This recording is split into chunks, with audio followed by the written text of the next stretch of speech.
Good evening, everybody. Love that. Yes, it is. That has to be the funniest raccoon video I've ever seen. Agreed. Those evil So, creatures deserve it.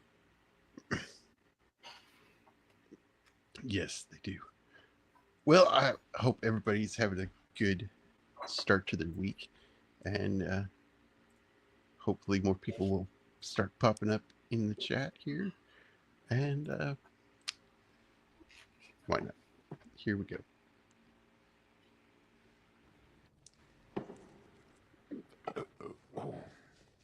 Certainty of death, small chance of success.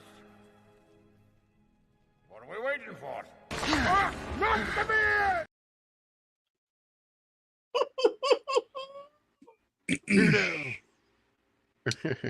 Look, it's handy. It's multifunction. Might as well use it, right? It is. It is.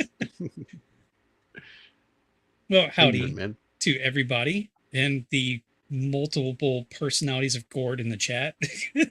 Right? I guess he He's went having schizophrenic. As always, thank you for having me here. This was an interesting watch. I'm still kind of like confused on how I really feel about it. Didn't hate it. I don't know if I love it. I'm still kind of just like in this weird limbo going through this. So maybe once we get through back going over everything, I'll have a better like grasp on what I exactly think of this, because this is a unique story. Yeah, it is. It is. There's a few movies from this time period that have the same, that are true stories that have the same kind of feel to them. But yeah, I know what you mean. And we got. Ah, Mando! Only you, Mando. Welcome back, Mando. Sorry for the remote rendezvous, Mando. I love those little clips of the Mandalorian. Fabulous. I'm here. I'm alive. Where in the world is Mando? Who knows? It's a I have remote been- rendezvous, as Yeah. you saw in that last clip. It is a remote Yes. rendezvous. So for any of you wondering, I have decided to start using a green screen because I had the material. Why not? Check it out, and I'm gonna hopefully, as the more I get used to the green screen, the more different backgrounds and stuff is gonna pop up. I'm excited. So yeah, for now, I'm just got my logo because why not rep my stuff while I'm on a stream, because why not? So yeah. Glad you're here. Glad you're here. Glad to be here.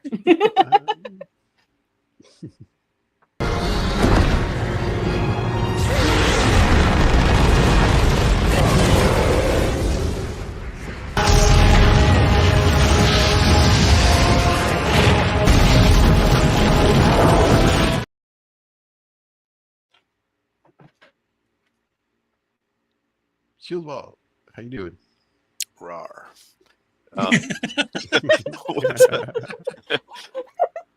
Yeah, I kind of wish you had just like unmuted, said that, and then muted again and just stopped right there. Yeah. Yeah, well, I gotta compete with House of the Dragons now. Which isn't hard to do. They're dumb like cats. So Yeah. But yeah, this movie, thanks for having me on again. This movie is it's a good movie, but one thing about it is you actually get to see like the evolution of the American justice system between then and now, and Yeah. how many different things would how many different ways, the hundreds of ways this case would have been thrown out within like Yeah. 5 minutes. But it has it shows kind of what the impact of just a false accusation can be on a family, how much financial and stress and all these other things. So yeah. Also, the actress that plays his wife, I really like the way she looks. She reminds me of somebody that I had a crush on when I was like younger. So that was interesting. When I saw this movie, I was like, this person looks familiar in a weird way. You know what I mean? So I just made it weird, didn't I? Anyway, It's weird. It's weird. It's weird. But Everybody bailed. It got weird. yeah. Ah! But it's still a good movie, and definitely worth the watch. Say hello to the chat real quick. Lord, the king. I don't know The if it'll be king the of the right woman. gourds. It might be the left woman. But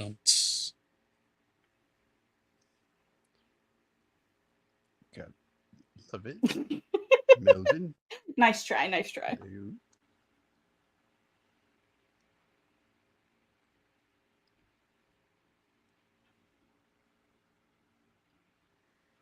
Okay, let's get into this. Let me. And for any of you wondering, no, this was not a documentary about how Mando ended up in jail. This was not my experience. Excuse you for even thinking that. I do have a few questions that, as we get through this, I'm going to defer to the expert in the group. Wait a second.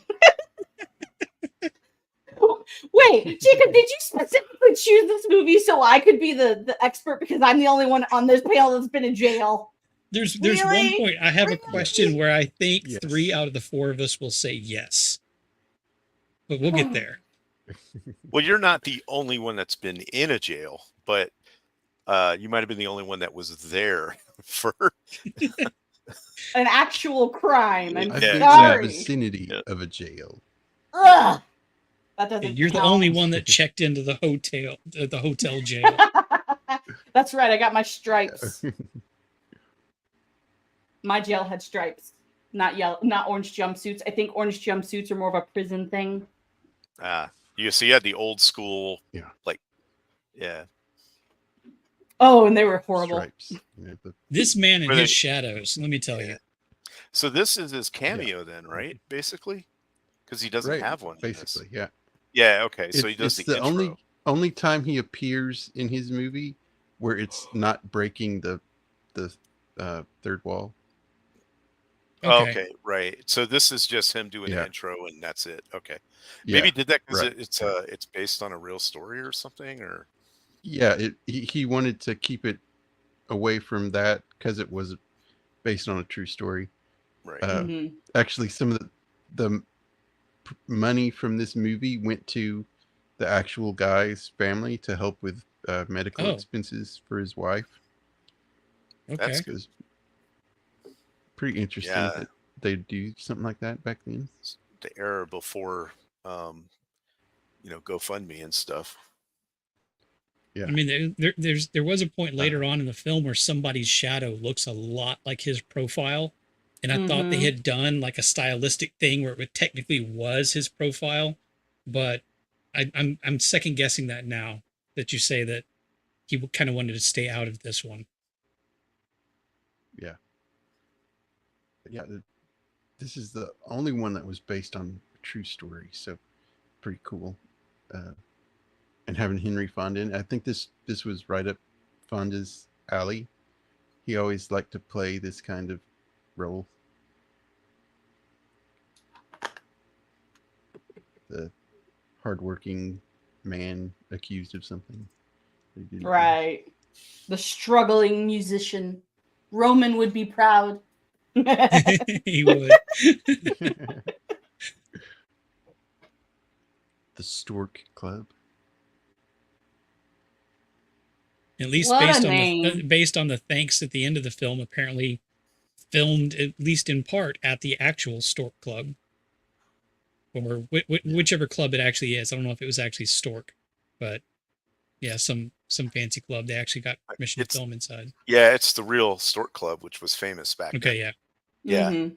That'd be like trying to think of something equivalent today.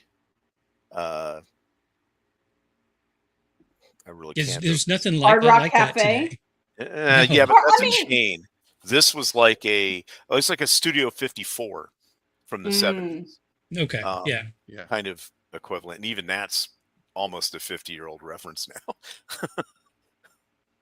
Yeah, you don't really have anything like that these days. Yeah. Mhm. Matter of fact, the Stork Club is closer to Studio 54 than Studio 54 is to us today. Time-wise. Oh God. Yeah. It probably started out as a undercover bar. A lot of places. Oh, like a- started like that a- way. Probably. Yeah, a lot of During Prohibition. Yeah. Mhm. Yep. Lot of this was like underground the- stuff during Prohibition. The big thing to do in like the 30s, 40s, and 50s was to go to these kind of clubs. And there was a big explosion of like tiki clubs and like either a Caribbean or tropical Hawaiian kind of theme in upstate New York, which is weird because it's like snowy and cold and stuff. So I mean, in the South, we do Christmas stuff, and there's hardly ever snow in the South. So, Yeah. what you gonna do? Just rainy, nasty weather, pretty much. I appreciated these shots here in that they just show he's like a normal guy. They also show you what the inside of a subway used to look like before it got all spray painted up and And was like- peed on. right and everything. And also interesting looking at these ads because they kind of remind me of the ads like my grandmother would look at when I was a kid in the paper. I mean, they were a little different, but this reminds me of like Fallout. Yeah. Yeah, it does. Yeah. Once you try Ford's new Yes, ride, travel and first class. feel it. Yeah, it's travel fine first class. cargo. In our new atomic powered Corvega. Mm-hmm. Some of the inventions they came up with back in the 50s, like if you like think about the technology they had and how they used it, they're so innovative and so ingenious. Like it's crazy to think some of the stuff they came up with back then. Yeah, look how Yeah, clean and that. he likes to do the races, but he just guesses who's gonna win without betting. Yeah, it's a game for him. It's not actually trying to win money. It's just Yeah. he does it just for fun. Somehow I thought that was going to play into in later, like the cops were going to produce that newspaper and be like, well, what were you doing here? But it never materialized. I think they touch on it very briefly. They ask during him one of the about courtroom gambling. scenes. But they don't have like any proof or anything. It's just Yeah. a line of questioning. Yeah. But what I like here is so he works as a musician at the club, so it closes late. So he's working like a swing shift or something, like a 6 to 2 or whatever, depending on whenever the club closes. So Yeah. the only place he can go get something to eat, unless he wants to get his wife to make it, is to go to an all-night diner, which Yep. is really cool. The whole That is cool. all-night diner kind of culture with the automat, if you know what one of those are, where they would cook food and put it behind these little windows. You'd put a coin in and pay for it, and then you could open the window and get the food out. So there I really remember wasn't. those. Yeah. Yep. But so he's gonna get what he wants here. Plus, we're seeing that he has a routine. Right. Because Yes. like when he walks up to the counter, the guy says the usual. And I don't know if anybody else has ever been to a place where you had a usual. I only had that at one place ever. But yeah. The Domino's That's what- next to where I work. My usual. Mine was at a sushi place. the good thing about that is part of my usual was chef's choice sashimi. And when the chef knows you and likes you, you get the good stuff. Yup. Yep. Never Yeah, he's had- coming never, home. Never had that. Yeah, he's coming the home usual. when the milk is on the doorstep, which would have been delivered very early, like before the break of dawn. So that's kind of given us a time frame. He's basically out all night. Yeah, yeah. I've worked those kinds of schedules for years, and that's why I was bringing up the diner thing. Is sometimes when you'd get off work, that would be the only place that you could get something to eat or whatever. Yeah. I don't know about drinking a coffee though, but his sleep schedule's got to be all messed up. Yeah. The life of a struggling musician. Well, he isn't struggling too much if you got a wife, 2 kids, and living in a house. Of course, this is the 50s, so he's probably doing all that on like $10 a day or something. You can live pretty well and be frugal and have something, just have a wrench thrown in and it just crashes everything. Yeah. Mm-hmm. So like in this scene, he's like, "You haven't been to sleep yet," and she's like, "Oh, my teeth hurt." So she has her wisdom teeth need to come out, and it's going to cost him, brace for it, $300. I wish you could get your teeth cleaned for that much these days. Let alone, yeah. Yeah, that's a lot more these days. It's but it was Or $300 a lot of money back then. Yeah. Yeah, because it's not just like regular wisdom teeth stuff. She says like they're all impacted. Right. And as somebody who has one impacted wisdom tooth that technically should have come out long ago, but I've just said screw you to the dentist and my own tooth. Yeah, these days it's a lot more than $300. Yeah, but That's thousands of dollars at least. And even back then though, there was 300 was a lot of money. Oh yeah, because you figure in the 1950s when this was, a brand new house might cost $12,000. So yeah, that's crazy to think. Yeah, because even if you do the inflation thing, certain materials were still cheaper than they are now for a lot of different reasons. Let's see here. I didn't do the inflation calculations beforehand. But they also have a conversation here about how they've already borrowed money to take a vacation. They borrowed $50 and they got to pay that back. And there's a bunch of other stuff they got to pay. And like a standard family that has issues, like medical things come up. Yeah. Like this is just your typical 1950s American family, 2 boys, a mom, a dad, and I don't. There wasn't a dog, right? I was looking for a dog. There was no dog. But then they're missing something. Her thing is that it feels like every time we start getting ahead, something comes up, and now we got to go back into debt, and then once we get that paid off, something else happens. So he's already borrowed money against his life insurance policy, which he has 4 of. 1 for him, 1 for his wife, and 1 for each child. But here he's like, well, maybe we can borrow money against yours. And she was like, okay. So they're trying to see how much money they can get. I never really understood all that. I guess you accrue like your payments into it, and then you borrow against what they would have paid you if you died. So let's say you were going to get $10,000 if you kicked it. And you borrowed 500, you would get 9,500 back when the person died.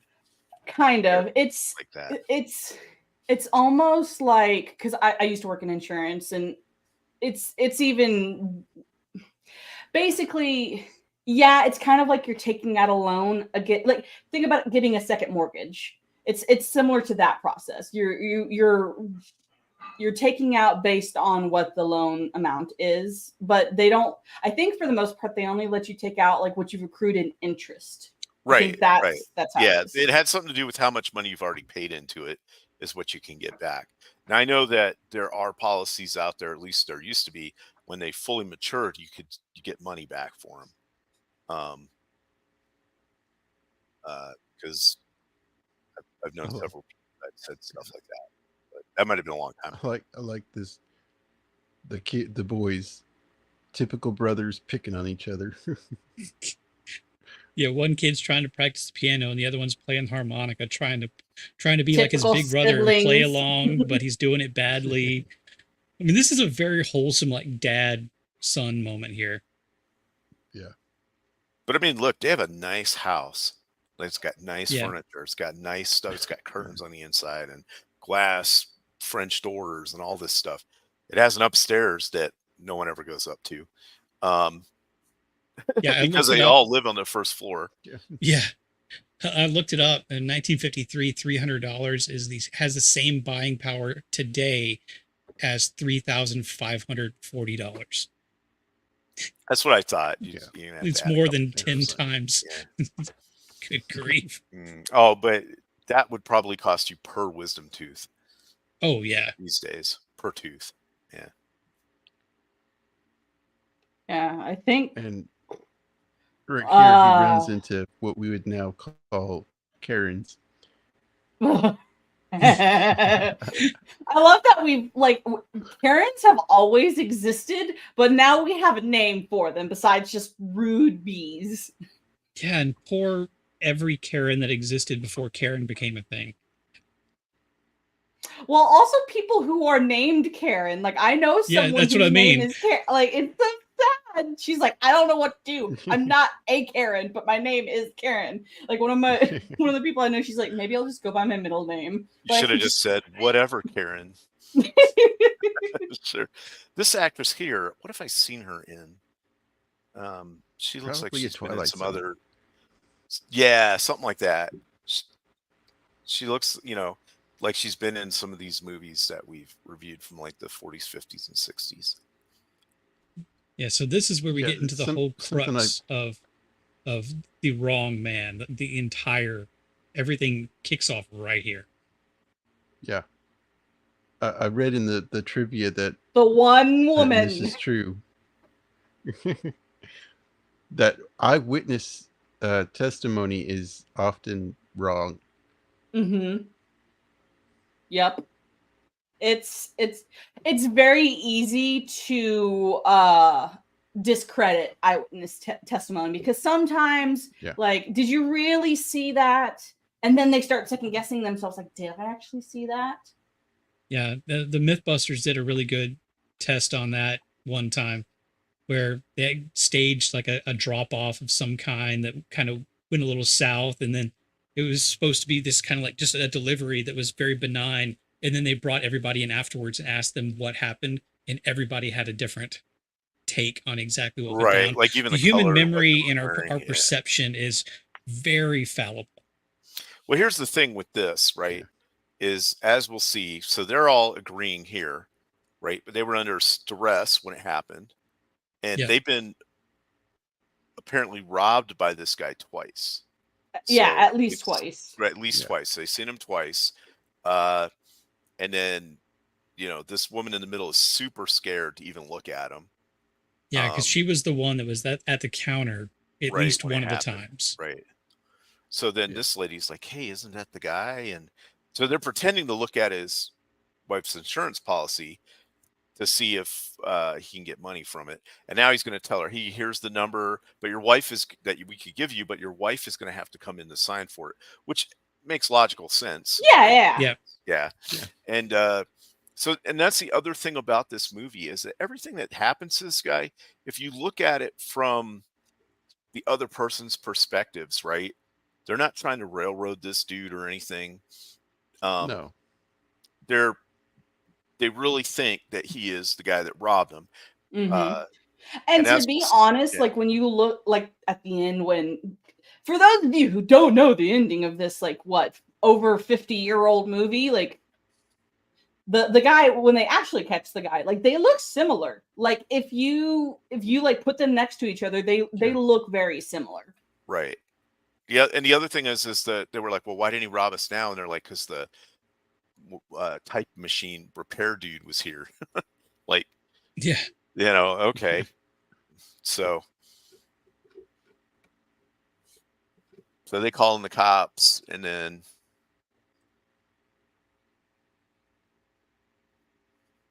But I love it. Have a better the ending to your day. Yep, I love it. Yeah. Have a good evening.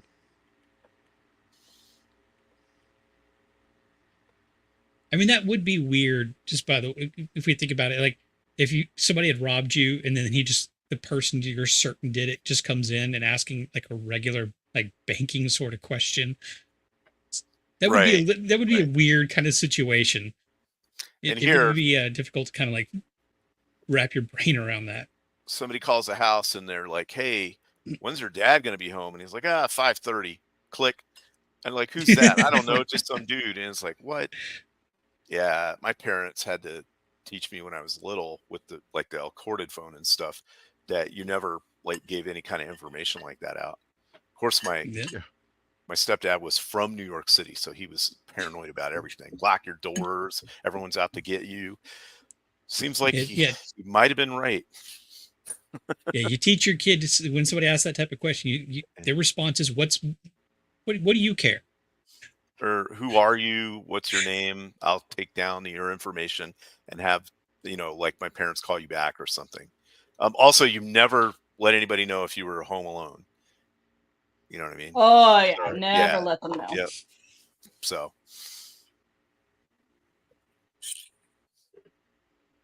Yeah, the way they just take him, like, hey, could you come with us? And he's like, okay. Can I tell my wife? Oh, it'll be fine. Yeah, he's very amenable to basically everything here. I was watching this and I was thinking just like, oh my God, stop answering questions. Don't write things down. Well, what are you doing? Remember that back then, okay, this is pre-Miranda rights, so they could do all kinds of stuff, and it was totally legal. They could ask him questions. They could back then they could rough you up, and nothing really happened to him. Yeah. They can they could lie to you and whatever, but these guys are actually very cordial. They're just like, hey, just come down to the station. He's a law-abiding citizen that wants to help, so he's going to do that. And I probably wonder what's going on. Well, also like the thing to do like when you get arrested is just do what the officer says. Like if like be quiet, do what the officer says. So at this point, he has no reason to not comply because he doesn't really even realize that he's a suspect yet. Yeah. And they're, like I said, you can't without the actual playing it. They're very cordial to him. They call him Mr. and this kind of stuff, and they ask him questions that are reasonable.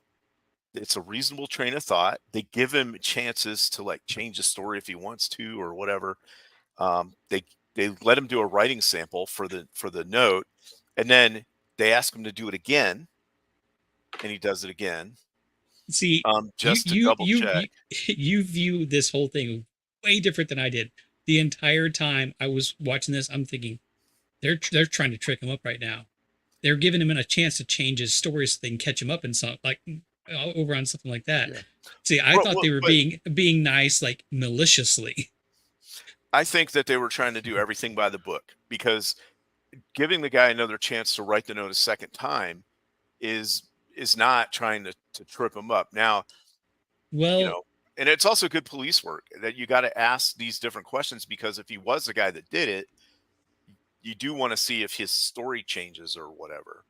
And our problem is that everything that and the movie does kind of show it, is that if he would have got a lawyer right now, all of this would have stopped.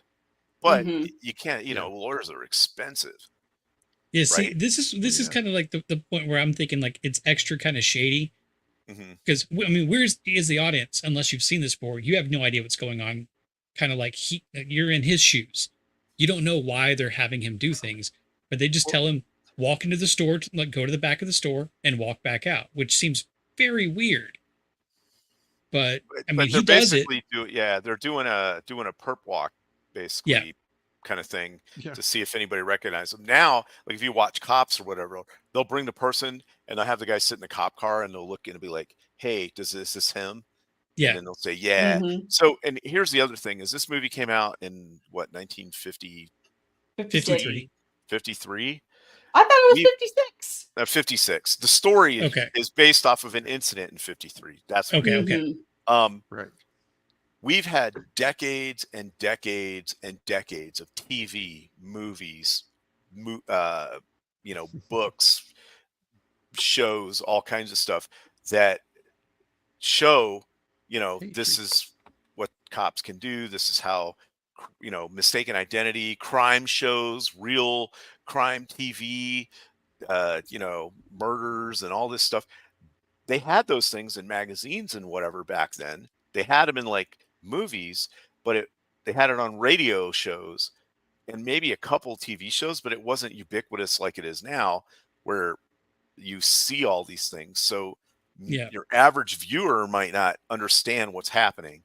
To us, it was immediately apparent, like what was going on. Even in general, I mean, just like I said, you and I saw how the police are behaving kind of in different lights. And I think that's a credit to not just these, because I know this is based on a true story, but not just the specific writing, but how things are shot. Because like when he's sitting in the back of the car, that detective is just eyeballing him the entire time. Well, but there's no explanation. To see if he's sweating. Well, yes, I get that, but it's left kind of open ended because there's no questions answered. There's no information given. So us as the audience should just kind of sit there. We're asking questions that the movie is not answering yet. So you're saying the audience is this lady here? Look at pretty much, yes. like what's going on? What's with this guy? They could actually do this. Just send, the guy that we think it is in here, and hey, was that him? It's like, well, they've already colluded with this guy. They said, hey, we're going to be sending a dude in, and look, and then the lady that works with him, maybe his daughter or wife or whatever, she apparently was not in on it.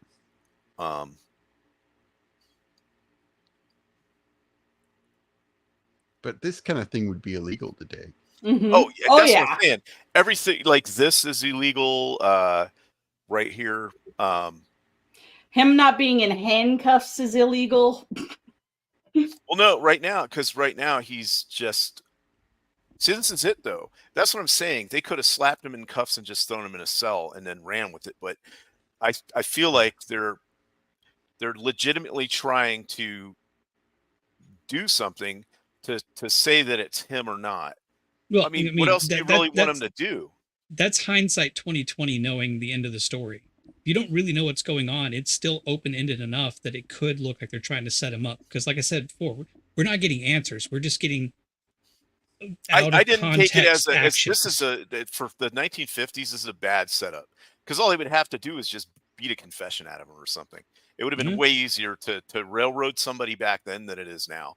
Super. And it happened all the time. Like, there's a reason that we have Miranda rights now. Exactly. That's what I'm saying. I think they've gone out of their way to be accommodating and kind of do things very by the book as they were back then. For the simple fact that back then it would have been easier for them to fabricate evidence or just lock him up or whatever than you can now. That was my take on it. We watched a very different first half of this movie, you and I. And I think the funny thing is, like, when the Miranda rights actually became a thing was exactly 10 years after this movie. It was in 1966. Right. Well, because my question would be then, how should they proceed with the investigation? I see. Back then, that might have been a clearer image. Like, that might have been what people would expect to see the police. Watching it with today's eyes, I was just thinking, and especially this being a Hitchcock movie, I was like, I'm expecting everybody to be lying to me, but pretty much the entire time. Oh, right. Okay. Mhm. Yeah, I see what you're saying, and that's what I think is you're looking at it through the lens of, they're trying to like send this guy down the river. Yeah, I Mhm. mean, And and I even always know had that that this like is in the based, yeah. even knowing that this is based on a true story, I was thinking Hitchcock wouldn't pick this up if it didn't have some sort of weird twists and turns in this. Mhm.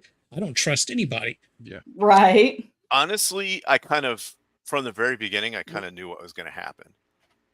Like it was All going they to be a have at this case. point, sorry, all they have at this point is eyewitness and a note. That's it. That's all the evidence they have, and that's not enough to send somebody to court. Mm-mm. Yep. That's circumstantial evidence if I ever heard of circumstantial evidence. Yeah. And this, Now this is I before see. DNA too. Oh, Oh well yeah, before. this is yeah. Go ahead. And I have a very different take on this whole note writing thing because Shieldwall, you're saying, they're given an opportunity. You're doing it twice to verify. They do. They have him write the same thing as what the wording that's on the note that they have from a previous robbery, and he writes it out, and they go ahead and have him do it again.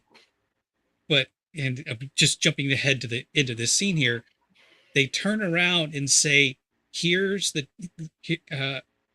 here." I forget exactly how they word it, but it's ambiguous enough that it could be like they're handing over the two notes that he wrote, or they're handing over the original and one of the two, or the two notes that he wrote pretending like one of them is the original. It's really ambiguous, and I think it's done very well You because could it kind tell of because it picks up like if you, at least with me, it kind of piqued my interest. Like, are they setting him up here? Did they just pocket the original and the say, look, his original has handwriting holes on the matched? bottom of it, and the ones he wrote didn't. They came off of a pull pad. Um, it doesn't. They don't make it explicit. And I see what you're saying is that they could have done a switcheroo, but I looking at that, you can see the original had holes. It was on like a 3-hole punch thing. Um, so when they show it to him, you can see that it's the original and the one that he did. Okay. So, Yeah. like I said, to me, they're being straightforward with this guy. They're just like, here, write this stuff down, and then they look at the paper, and they even show the papers to the audience. See how it has holes in the bottom of it? The bottom one? Okay. Yeah, I definitely That's the didn't pick that original. up. Yeah. That's the original. And then the other ones are, even the paper is rounded on the edge of the original note, and the other one's square. So they're not trying to pull a fast one. Yeah, see, my brain this entire they time when say- he's saying, write this down, repeat, as I say it, I'm like, no, you idiot, stop writing down a confession for something you didn't do. They're going to use this against you. Right. And that's where I first went, was like somehow they were going to pull like something like that. They were going to be like, look, we got his written confession about what he said. But the first time he does it, they say, it's close. It could be the same person. And then when they have him do it again, he makes that mistake that anybody would make in the same circumstance, in a stressful situation. Even the robber guy was probably stressed when he wrote it.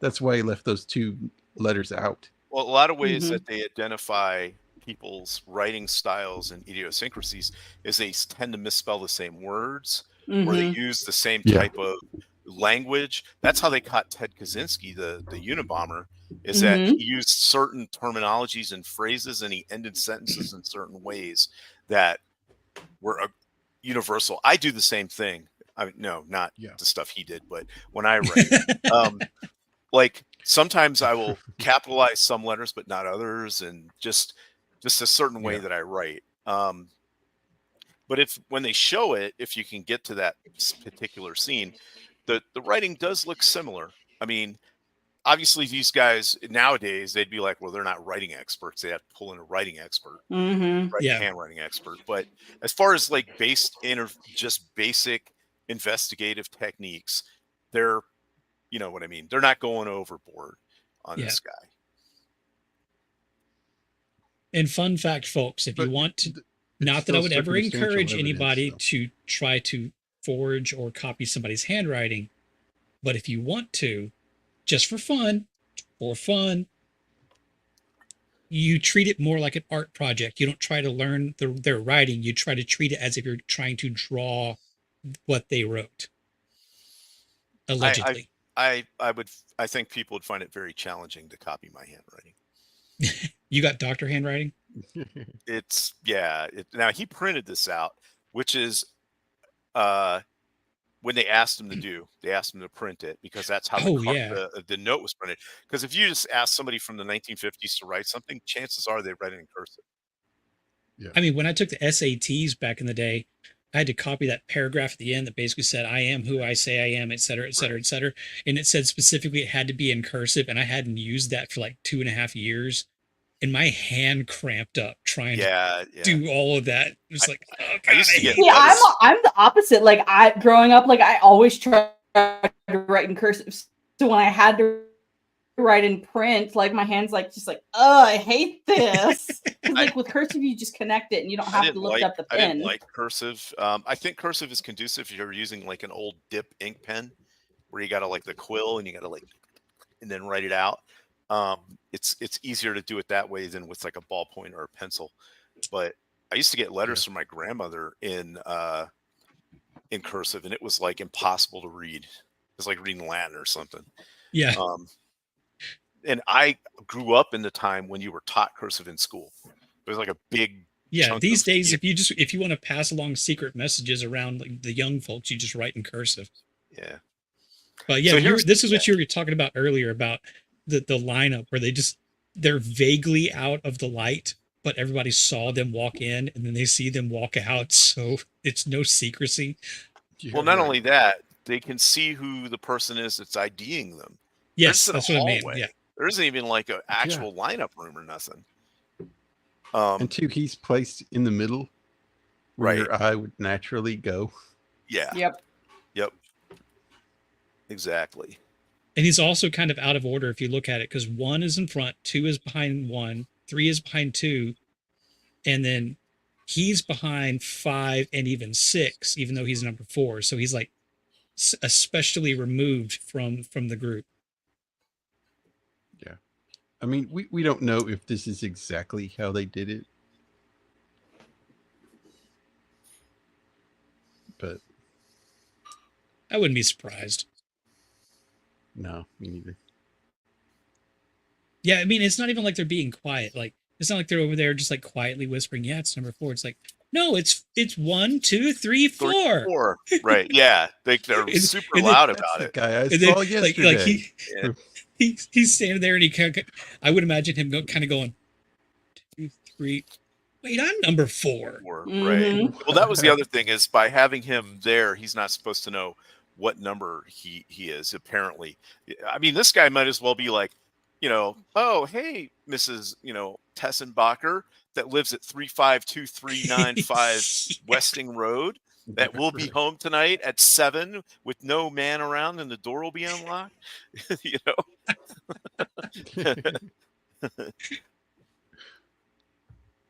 I mean, who needs This a guy's- witness anyway? You did it too. Just So- make it easy on you and tell us you did it. So they think they have enough evidence now because they have all the store clerk people have ID'd him as who robbed him. The handwriting thing is lining up, right, with the mistake and all that. He's been positively identified by the 2 ladies at the thing. But So they've got enough evidence now, especially based on the standards of the still day. circumstantial. Well, but they put a lot more emphasis on eyewitness ID back then. Oh A yeah, lot. they did. Yeah. There were so many. The only thing that could be worse for this guy is if he was black. Yeah. Oh, there wouldn't. That would have just thrown him in the car and just. Yeah, You're exactly. And here's the other thing. He's like Italian or something, right? Mm-hmm. So Yeah. depending on what part of the city you're in, you might as well have been. Right. So Right. Or Irish. yeah, or Irish or any other kind of it's hard. People are tripped out today. Wait, Irish are minorities? Yes, they were very heavily persecuted. Oh, there were in some places it was better to be black than to be Irish. Yes, and they fingerprint them on a fingerprinting desk. So that brings me to my question: how many people here have gone through fingerprinting? I know at least one has. I haven't. I've done it. Well, but you also have to do it if you get your concealed carry. So even if I Yes. hadn't been to jail, Yeah. I've been fingerprinted. See, I was going to throw that out there because I figured Mando had to go through that, but I also figured Shield that you would have had to, considering some of the work that you've done. Yeah. When you join the military, they fingerprint you, and Yeah. so if you've been in the DoD system, and they take your DNA too for identification. So if that's left of you is like a toe or something, they can figure it out. Oh, fun! Yeah, I did fingerprinting here. whenever I did private Sorry, security, that's not- and I definitely felt that it was a nice little touch whenever the guy's like, "Here, give me your hand." And then he shook it. He's like, relax. Because the guy that did my fingerprinting did the exact same thing to me. Because I'm like, just go dead hand and let the dude kind of move everything around. They used ink on you? Yes. Because nowadays it's all digital. Yeah. No, this was earlier. This was like probably 2008-ish whenever I did that. They still were probably using that back then because those machines are expensive and they're finicky. Yeah. Like break down a lot and stuff, and ink just doesn't break down. I also have a fairly unique scar on this finger, and the guy had to make notes on it to make it sure it looked like specific, like he didn't screw something up. Yeah, like he didn't. Because basically all the lines on that finger that should meet up kind of crease like a fault line. Yeah, I have a scar on one of my fingers, and that they basically had to do that too. It's like, this is not a mistake, it's a scar. It's not my mistake. They just don't. At least with my case, he just doesn't know how to open a can of Beanie Weenies. What did you? On my right index finger, I was cutting something, and the knife was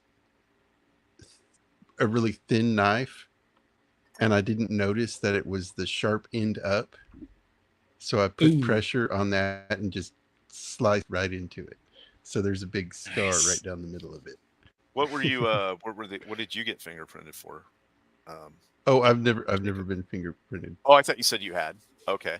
No. Yeah. I just have. He just tried to cut the tip of his finger off. Yeah, exactly. And but yeah, so when you join the DoD, it's again for identification purposes. So if you got captured as a POW, and you're all grimy and whatever, and there's ways that they can use biometrics to figure out who you are. Also, if you do a crime, you'll be in the system. So when they put it through aphids or whatever, you're going to pop up. But they just they another take way the of stuff out of accounting his for pocket, and if they pull his what is it? Like they pull that out, like, oh look, he's got one of these. Oh, the rosary, right? Oh, which in a way it's a clue to them that maybe this guy is like a law-abiding citizen, but also they're shocked. They're like, well, if he's really this criminal dude, why would he have this? Although people don't, lots of times people that have certain moral sets, like i.e.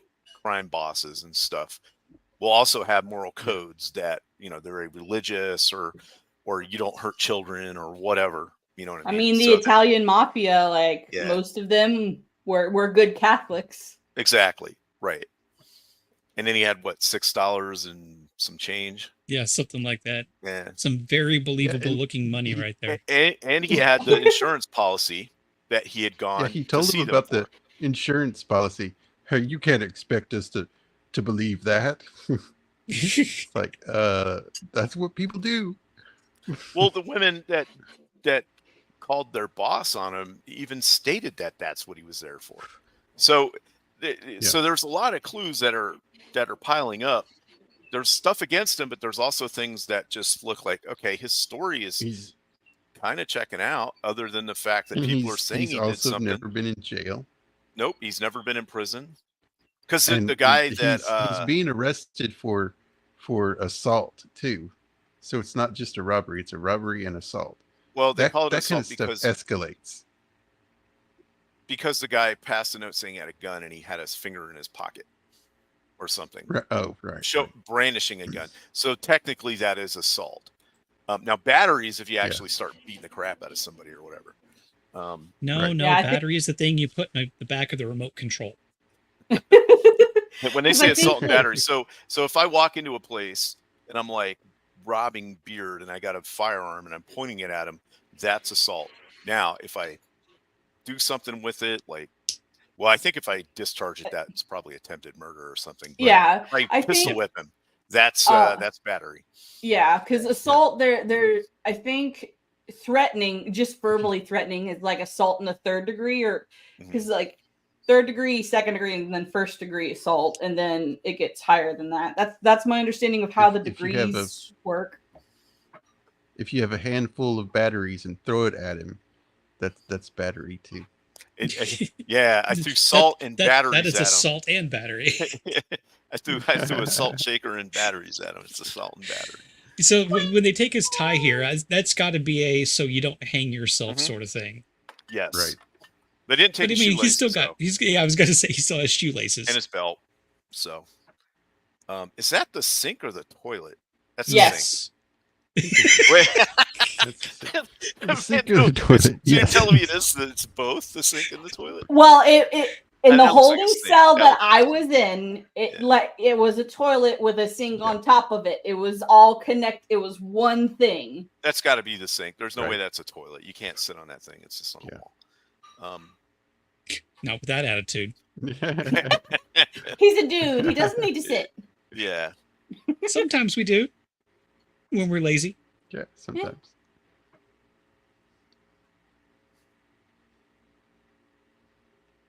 Yeah, he's just having to come to Pacing in this terms with little everything. cell. Yeah. And then we quickly get introduced to his brother-in-law, which Yeah. is his sister, that lady next to him. Because I was like, wait a second, that can't be his wife's brother-in-law. So it's his sister's husband, and that's his mom. Right. That's like got to be like a 3'11" or something. Because this Right. actress over here, his wife is like short too.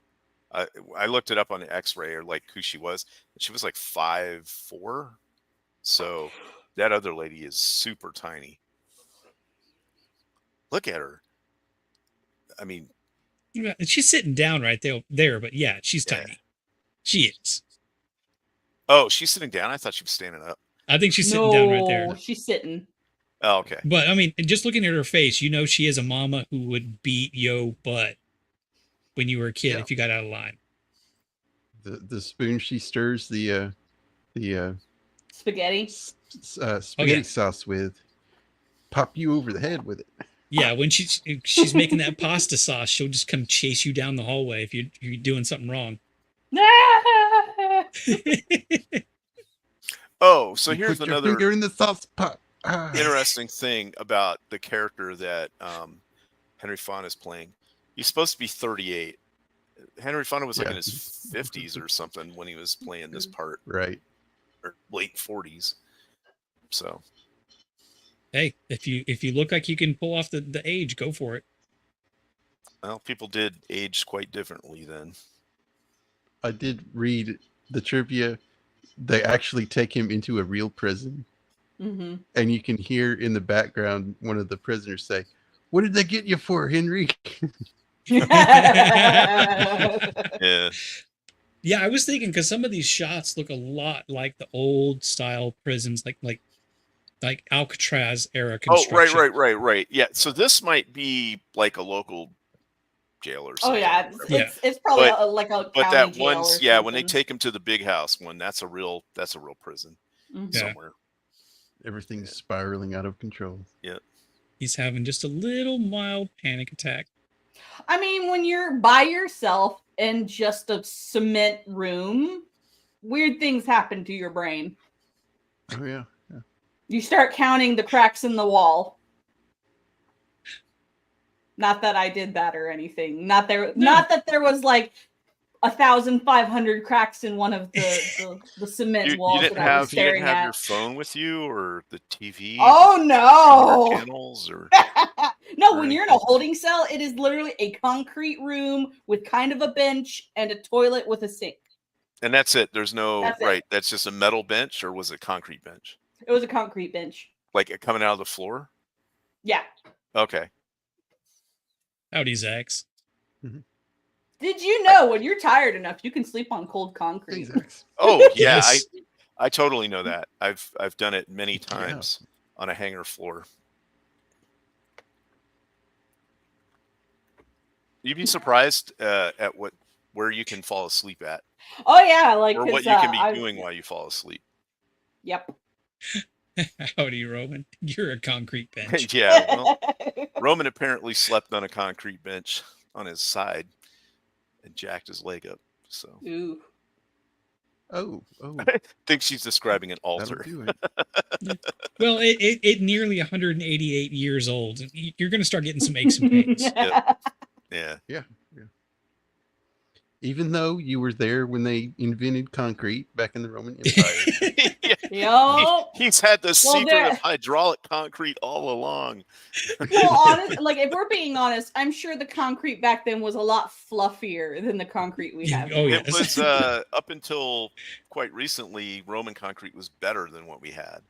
Oh, it Yep. still technically is because Yeah. it's self-healing. I think like as of last year, someone might have found the secret of That's what I'm saying. self-healing They've concrete. recently like rediscovered, but it wasn't until like the 17th or 18th century they rediscovered hydraulic concrete. Like Right. concrete that'll sets underwater. But the Romans had it. They built piers out of it and all kinds of stuff. And then the Roman Empire fell and they lost it. So Well, I hope Yep. you enjoyed this little history lesson of concrete. It's surprisingly fascinating, actually, at least to me. Oh, it is. It is. so this part here was weird, right? So this is where he's getting arraigned, I guess, and they're going to go before the grand jury, like setting it up. Yeah. And this dude just pops in and is like, he's not guilty. It's like, who's this guy? His lawyer. He's never talked to him one time. If he's Yeah, I his think lawyer, he's you just think a they should court have at least, appointed. court appointed guy, Yeah, he's just a public Uh, defender. right? But he should have at least talked to him, been like, hey, did you do it? You would think. You know, give an Well, give her an opportunity. not to plead always. Like guilty. if you're coming directly from jail to a courtroom, they like sometimes you meet your public defender at the courtroom. It's a common thing. Right. But I mean, they never talk to each other. He doesn't even say anything. The defendant, this guy talks for him totally, which, I mean, he did the right thing. He's not guilty. We asked for a quick, the quickest date, blah, blah, blah, whatever. And this is when they set the bail. And Yeah, Bail is what? $7,500. And he's Yeah, like, wait, he's a family man and he's got a job and a house. He's not going anywhere. And the other guy's like, well, it's attempted all these batteries and or assaults and stuff and robberies. So 7,500 should be the minimum, Yeah. which that is quite a bit of money. Yeah, that's the equivalent today. That's like a million. I don't think Today, it's a million. that's the equivalent of nearly $89,000. Right. I figured it'd be roughly add some bunch of zeros on the end. Mando, were you handcuffed to another person? Oh, like this guy? No. Yeah. Most of my time, like I was just handcuffed behind, but like no, if they were when they transported me, I was not in a group transport. I was in an individual transport. Did they shackle your feet? No, they Just didn't ask. shackle my feet for the transport. If I had been in a group transport, they would have shackled my feet and my hands. But Okay. because like it was just chain me around and the the waist kind of thing, or yeah.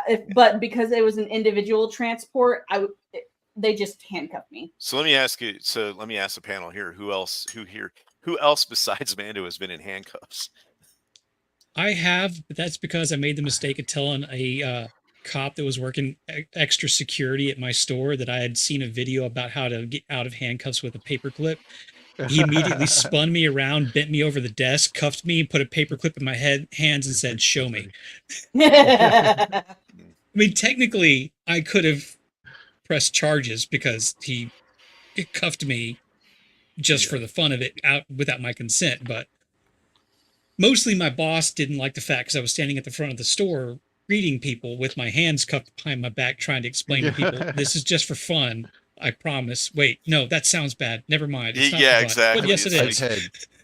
I've had toy handcuffs on. You've had what? Toy handcuffs on. Oh, well, everyone's had toy handcuffs on. Like you get from the dollar store or whatever when you're a kid.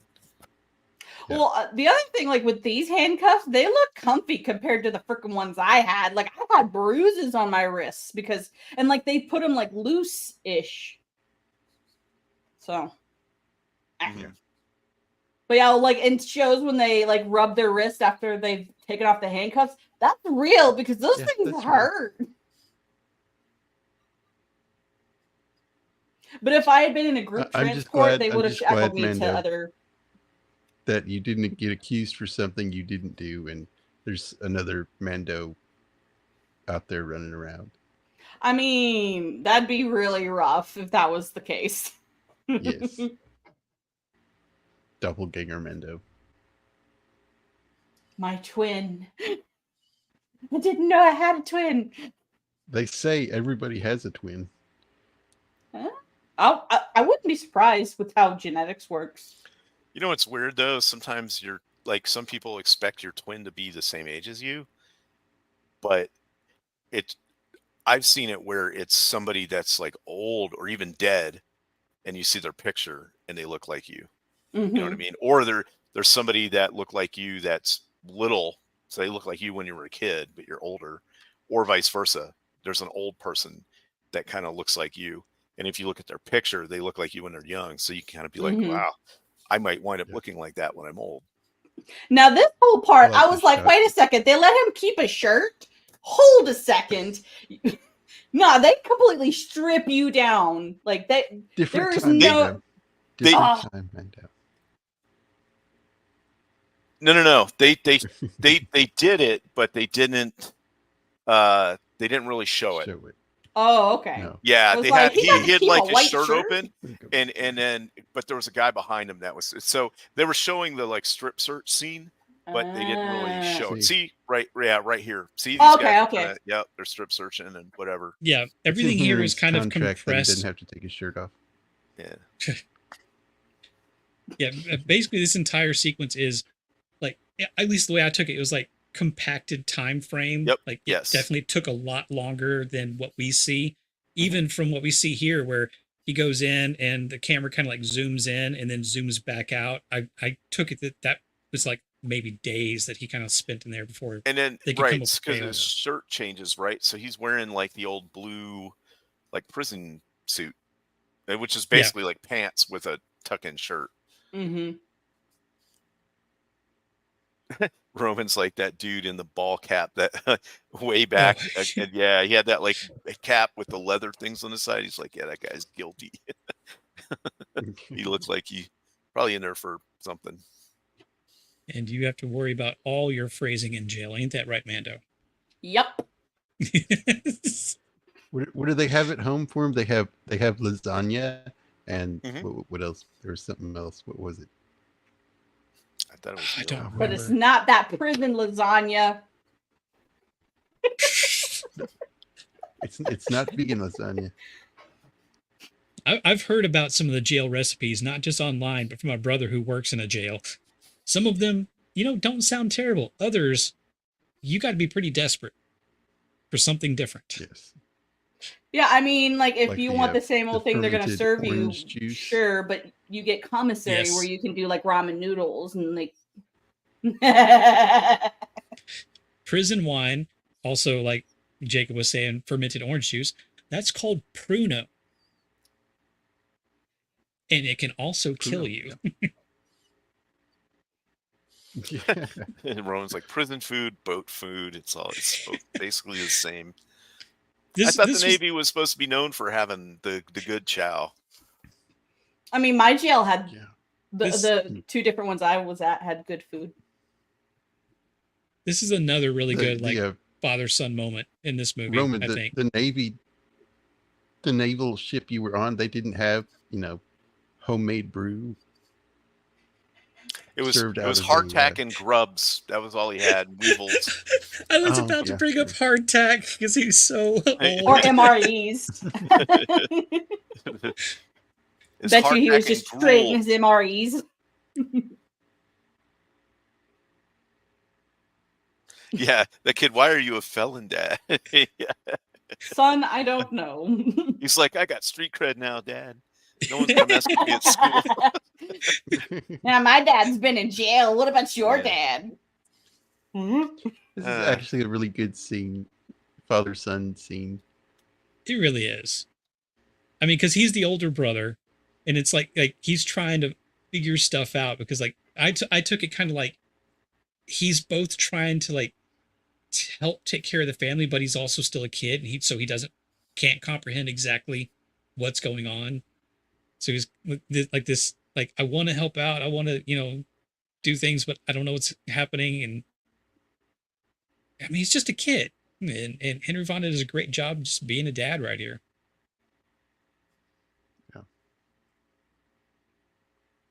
And this kid's like stuffing his face. But I mean, look how nice their house is. It's not run down or anything. Oh, and then they go outside and talk. They got cookies in the cookie jar. The kid.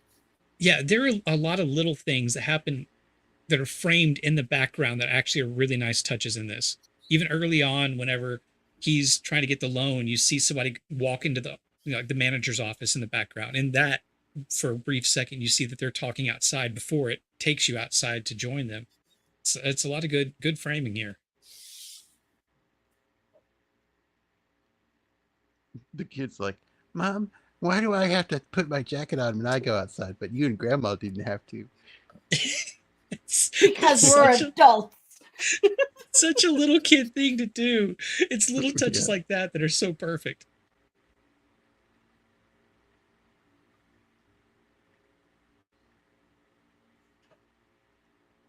Oh yeah, yeah. So she She's tells the looking lawyer. good.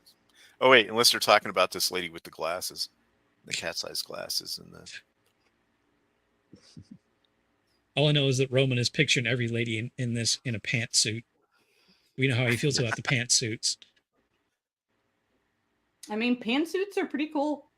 Yeah. Without the shoulder pads. I don't like the ones with the shoulder pads. Yeah, She's kind of got mainly scully he's hair talking about right there. Gillian Anderson from the X-Files. Yeah, right.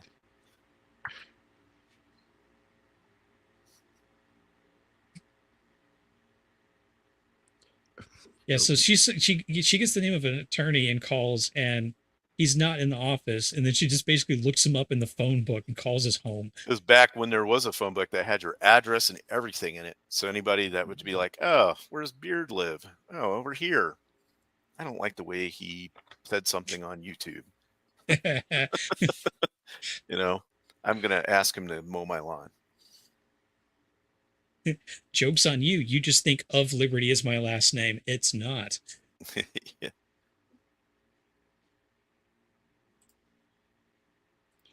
Roman young broad could pull off Scully for sure. He's regressing to his 1950s form. Yeah. Yeah. I'll go ahead and put this up here. I wasn't gonna, but I don't know. Roman must be on some good pain meds right now. I think he is. Yeah. Now this guy, he's a British actor, isn't he? He's been in a lot. He was in like a bunch of war movies and stuff. Let's see here. I think Like, I read I about want to say him he was the- in Bridge the on the River trivia. Choirs. Yeah. He was actually an attorney, I think. Yes, he was Real born life. in Lancashire, England. Oh. See, he was in Lawrence of Fantastic. Arabia, Guns of Okay, Navarone. yeah, that's it. Masada. Lawrence of Arabia. He was the guy with the okay. armored car. Mm-hmm. Yeah, he was Colonel Brighton in Yeah. Lawrence of Arabia.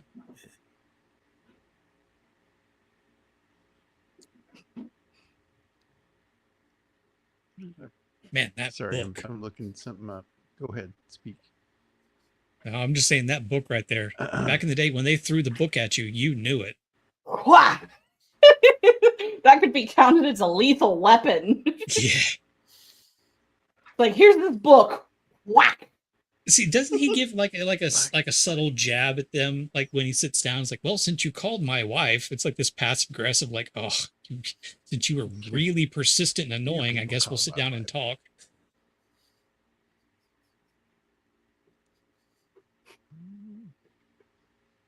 I like the pins. Yeah. Cool. Yeah. Yes. I wish we used pins like that more often in the current day, even though we don't really need pins. Yeah, I think that Is it- that book is probably bulletproof. Oh yeah. Could use that as a bulletproof vest right there. Right? Just It'd be hard to hide it, but yes, you could. you'd be like the Michelin Man, but you'd be bulletproof. And speaking of pins, Mando, I actually do have technically a little fountain pen right here. So Very nice. just for YouTube's sake, I've got some. if it looks like I'm playing with a cigarette, it's just a pen that looks like one. It's a pen, YouTube. Yes, it's just a pen. My grandmother had glasses like that up until like the 80s. Like this lady has on.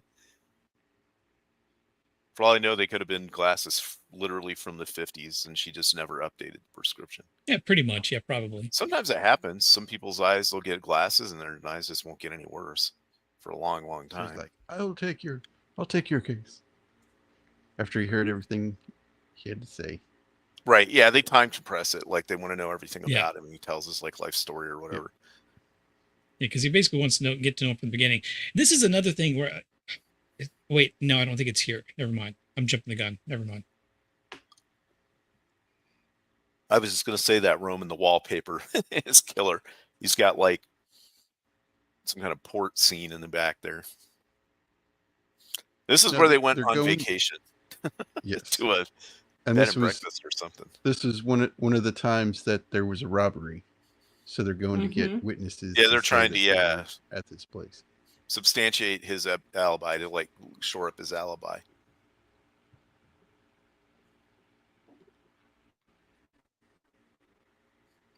So they went here in July because that was when it was summertime when the first holdup happened or whatever. But they really can't remember a whole lot. Like I can't remember exactly what we were doing on the 18th. And they were like, no, it rained all day that day. And they're like, oh, okay. And so the proprietors are very helpful. And he played cards with some people out here. And so he's trying to figure out who they are, and they figure out who they are through the registry, and then they get their addresses and stuff. And this makes perfect sense, because if you ask any average person, like, what did you do on July 1st or whatever, nobody's really going to remember that. Even if you did took a vacation, you might remember where you went, but you might not remember exactly who you talked to and all this other stuff. So even back then, if you did it right, you should still have like receipts for stuff, like handwritten Right. receipts. But nowadays, it's simple to just quickly look up where your credit card activity was. Right. Or like he could have done his bank statement or something. Like, did he write a check? A lot of things were back where they used a lot of cash back then. Right. There were no records. You didn't have receipts on most things. Wasn't like when you stopped at a gas station. Like right now, if let's say Mando took a cross-country trip and I was law enforcement and you used your credit card at those places, irregardless of me pinging your phone or any of that stuff, I could just look or you could provide it for me and we could see every place you stopped on a timeline to get gas. Yeah. So unless somebody else was using your card, and then all I'd have to do is call the place up, get their video footage for that day, and bingo bammo. Another, I kind of agree with Roman. This was a weird exchange. Yeah, the kids were like playing and laughing. Here's what I think is that these two are relatives of somebody involved with the film, and they wanted to inject them in there. Yeah. And because it's a simple part, I mean, it's still a weird exchange. Like show up, be like, "Hey, we're looking for this person. Not here." And shut he the died. door. Yeah. He's dead. Click. Especially with Which that odd. face when you say he's dead. So this is where I did start to get the twinge of maybe this is going to be like Epstein or something, like because this guy's dead, and then and I was like, huh, that's weird. And then you go to the next place because they're looking for this other guy. They're using his brother-in-law's car, by the way. He doesn't own a vehicle. So, Right. oh, also his brother-in-law put up the 7,500 and some other family members for the bail. So they're really counting on them. Yeah. And he Being talked to that guy innocent. downstairs and like, where's this dude at? He's like, oh, he's up in this room up here. He's like ringing, and this lady comes out. I don't know if she's a landlord or whatever, but she only speaks Spanish. Huh. One of those little creepy kids grew up to do was 11 episodes on The Young and the Restless. And then so Wow. she's like, they're trying to communicate, and I guess kind of Italian and Spanish might cross over slightly. A little bit, enough to where you can kind of Right. communicate. Yeah. So apparently this Broken. guy died too. And this Mhm. is where I was like, And the wife snaps. Yeah, and she starts behaving weird here too, and that's kind of like what again, it's a Hitchcock thing. I can't trust anybody. right. Is she just losing it, or is like She's she gonna in turn on around it? with like a knife in her hand and just start. Yeah. Oh yeah, she. Hey, she was in Psycho.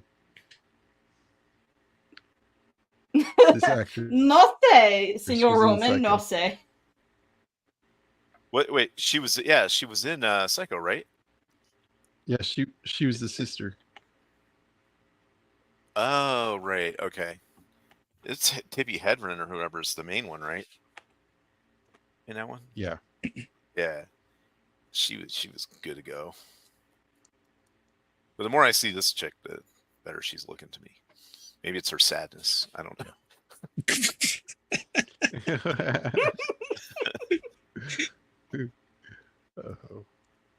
We're learning some things out about Shieldwall. Yeah, this is where I also started. I mean, it's very quickly revealed what's happening actually with his wife, but there's brief glimpses here of like, is she worried because the plan's falling apart? Is she in on this? She's fidgeting. I mean, she's just having a mental breakdown, which is understandable. It's right. It's what it's showing is what a mental breakdown looked like in the 50s. Yeah. But the way it's shot, I think it leaves just a little bit unanswered, at least for a short period of time. Right. I mean, especially if you're like me and you went into this thinking this is Hitchcock, there's going to be something here, and you're always looking for the something. About what it is that I like about her is when she's looking down, she has just the slightest amount of fat underneath her chin.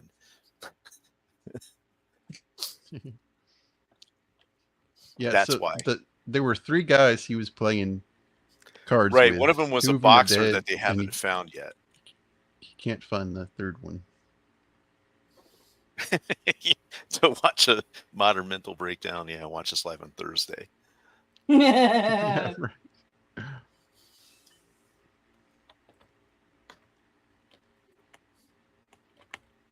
Yeah, the lawyer's like, yep, something wrong.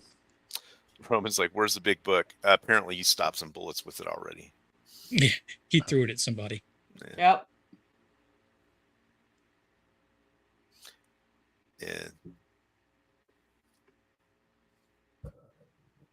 Yeah, when you throw the law at somebody, you feel it. Yep. Mr. O'Connor. Wonder if he's any relation to the guy from The Mummy. His name was O'Connor. What? And then he married. I thought it was O'Connell. Oh, is it O'Connell? Yeah, you're right. Maybe. My bad. Maybe. But now I want to watch that movie. Yeah. This scene, bro. Yeah. And this also this is also another like instance of telling us his work schedule, because he shows up, says, why haven't you gone to bed? It's nearly morning. It's like the sun's about to come up and she's just been sitting there the entire time. Yep. And this is the second day she hasn't eaten or slept. Yeah. Yeah, that's sure sign that something's not right. Like She's you got could, some psychosis. it's understandable. Oh, did you see that bear aspirin on the table? Mm-hmm. Yeah, that bottle hasn't Probably, changed. probably some amphetamine is in that, not just the Tylenol. I kind of want to go back and cut out the print on the end of Bear Aspirin. I'm sorry, I'm a child. Who isn't? Yes. Karen's. But yes, we're in the middle She's of like- a touching, like serious, emotional scene, and I'm making stupid And she's ass like, jokes. we're not going to go anywhere. We're just going to stay here. We're going to lock Just the doors. Right, Lock because now everyone in the house. she's getting paranoid that when they go out, people are like trying to trip them up and watch them and see what they do and like trying to get them to make mistakes and stuff. And then she got talks them about how crazy eyes. she's a bad wife. She can't manage money. It's her fault that because of her teeth. It's her fault that he had to go get the money and all this. And then she flips out and gives him the old brusharoo. I love the way it happens too. She's like, Henny, and whack-a-mole. Ow. It somehow like glances off his head and hits the mirror, and she cracks it. Which is a good like visual representation of her mental state. Mhm. Like, Yeah. Mirrors. yep. The old Alfred Hitchcock mirror. Yup. And then she's like, oh no.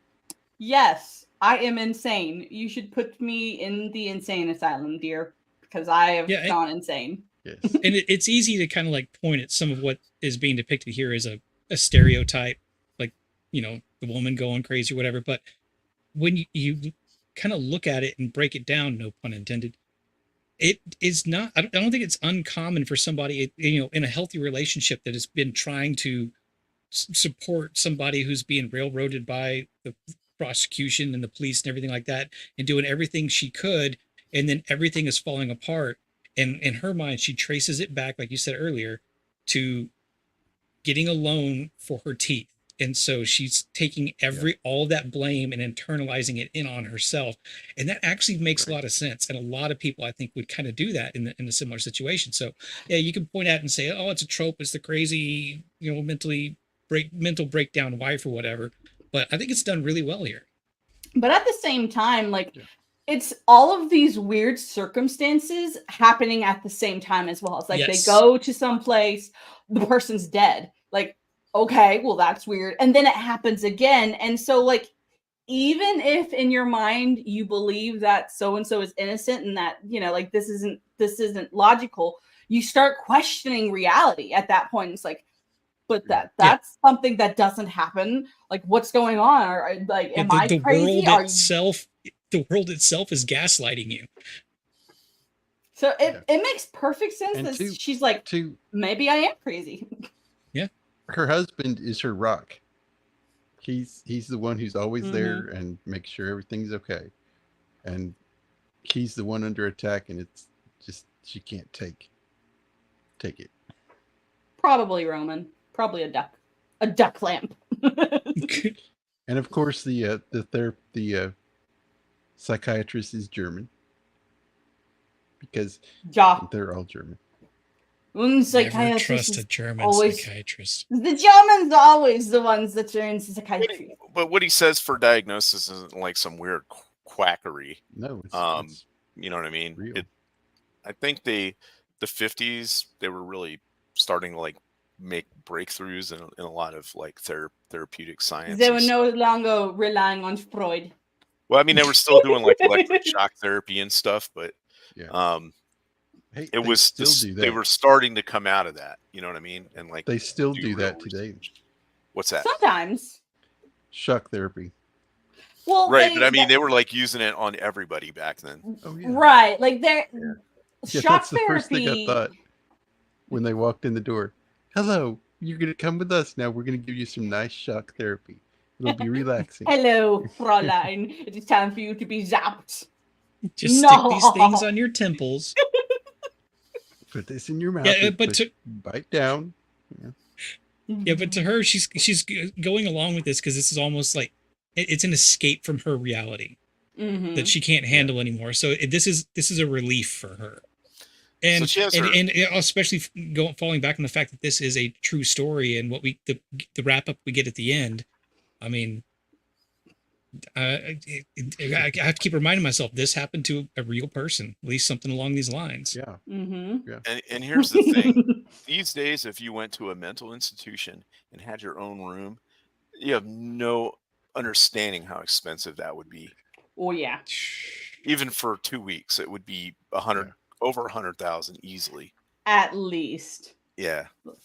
Roman So that you're sounds talking like the Joker. You separate your frontal lobe. We're just going to separate the frontal lobe. Shush, shush, shush. Zappy, zappy, zappy. It's fine. It's fine. My dad's uncle, apparently, whenever he was a kid, was very unruly. His parents went on, quote unquote, vacation with just him and not his siblings to Mexico for a couple of weeks. And then when he came back, he was basically emotionless until the day he died, like as an old man. So we have no facts proving it, but we're almost certain they went down to have like a back alley Mexican lobotomy performed on that guy. Like he had a weird scar on his in his hair that we had no evidence on why it was there. Anyway, yeah. So that would have been kind of back in the day, probably, a little bit before this, but it makes sense for the time period. Ritalin. Yeah, it was Ritalin back then. Yeah, I mean, 1950s. Just give them all of the not just the one notorious amphetamine, but all of them. Yeah. Yeah. Coca-Cola. Yeah. Yes. This nice just thing. Just drink a bottle of Coca-Cola, you'll be fine. Well, this was also the era of Valium was like a big thing to subscribe to hysterical housewives. What is it? There's a nice touch, right?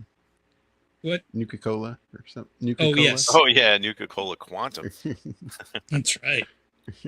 There is a nice touch in this court proceedings when his defense attorney gets up and basically says, I don't have to prove anything.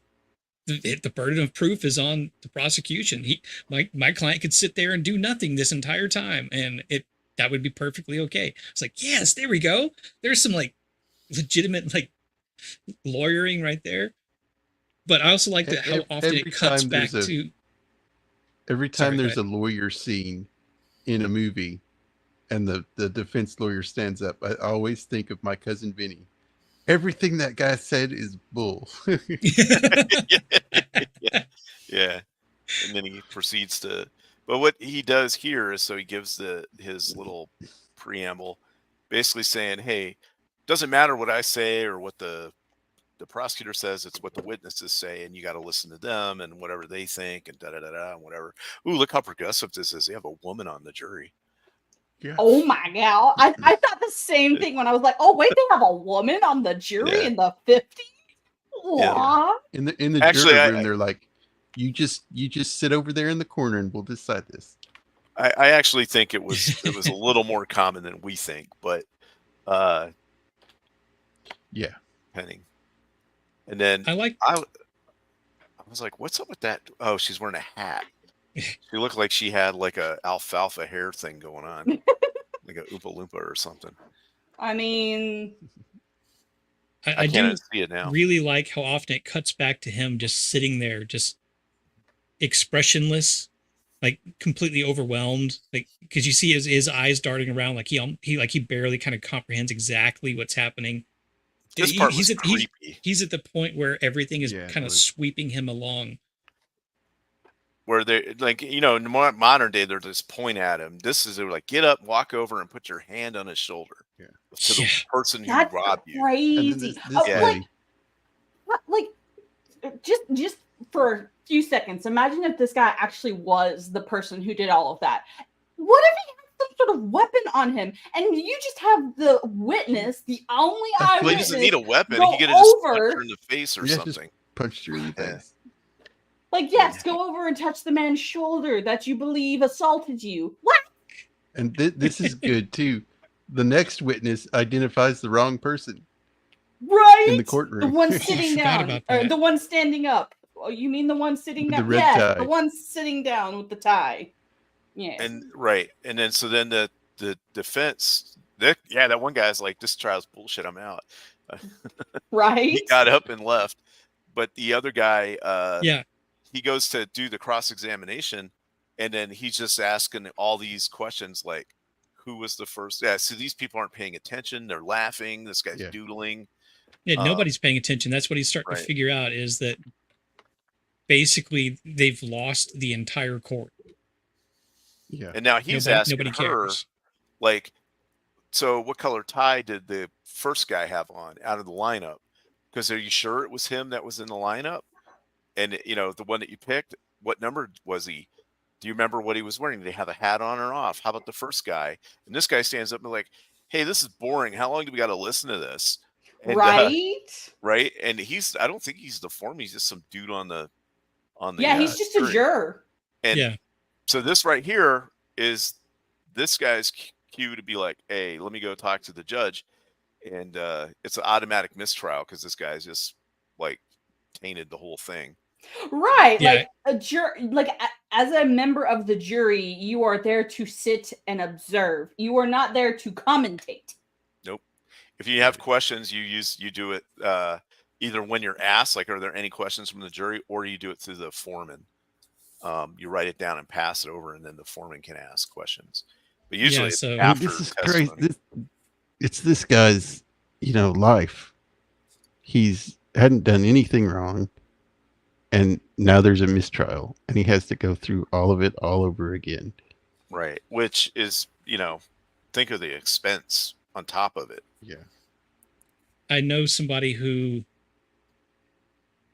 was at risk of going through having to go through the court proceedings without getting into details of a very tragic resulting in the death of a young one situation in their family, and was on the verge of, like, it was either mistrial or some sort of settlement, and that family was just, and it was a lose-lose situation because either they get dragged through everything all over again, or they have to settle and get a smaller punishment.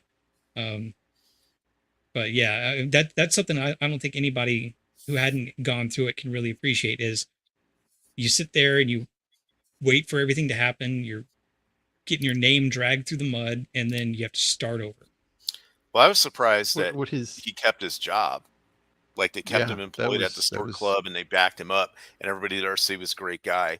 Nowadays, he'd have just been excoriated on Twitter and automatically Canceled. fired. there was Yep. no. Because they were like, well, we can't risk a boycott. I like this part. The mom's like, have you prayed? And he's like, yeah, I've prayed for help, for all kinds of stuff. And the mother's like, for strength, because that's like the end of your rope, and that's the last thing to just pray for strength, because that's the only thing that's going to get you through what's happening. Yeah.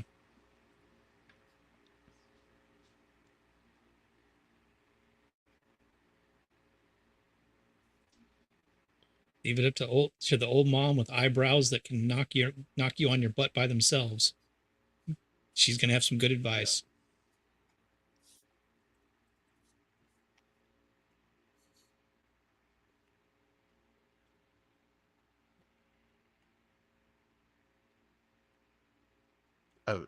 I don't know. This reminds me of that episode of Firefly, where the guy's like, if you can't walk, well then you crawl. If you can't crawl, you get somebody to carry you. Yeah. Yeah, that I like that line. I like that line a lot. Yeah. Here we go. And then he finally takes a moment to pray for strength. Which Mhm. I like that it's fairly subtle. He doesn't say anything out loud. The mouth movements are basically gibberish, but a modern version of this would hit you over the head with like his actual breakdown instead of just letting you experience it. And then that's a nice fade through to this guy sort of familiar. I mean, if you're worried about, you got a gun pointed at you, you're not really paying attention to the face as much. Oh yeah, that's a fact.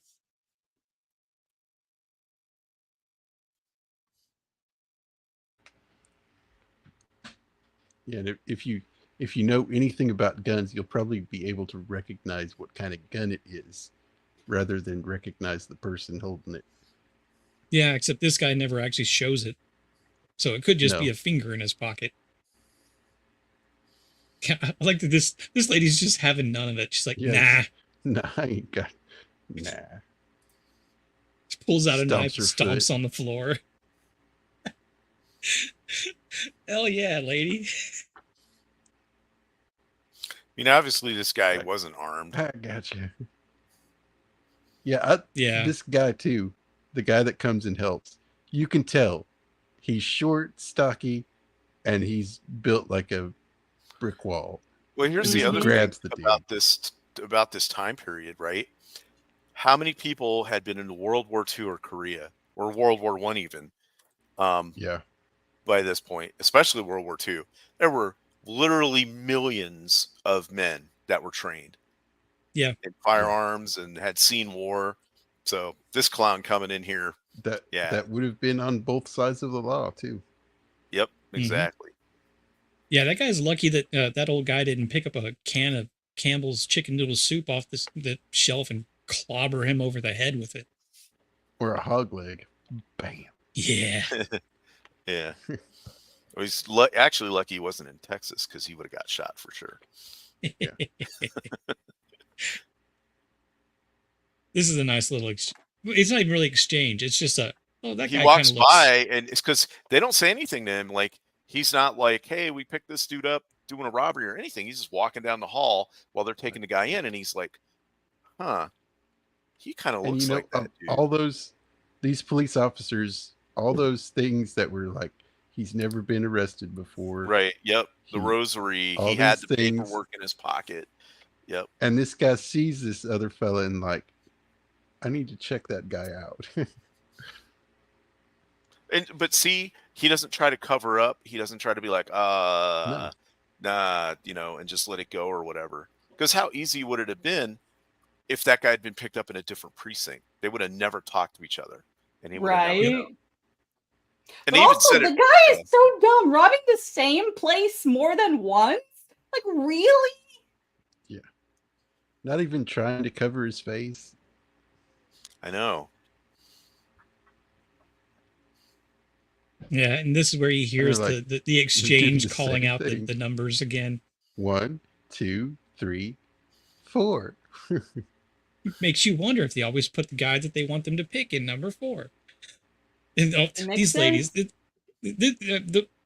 that was, I think, acted fairly well. Just the oh crap, they don't say anything. They can barely make eye contact, and they just they just head do this out. and run. Yeah. But here's the thing: when this dude comes out, he kind of is shocked by how closely they look. I mean, it's not like the other guy had a giant scar on his face and a goatee or something.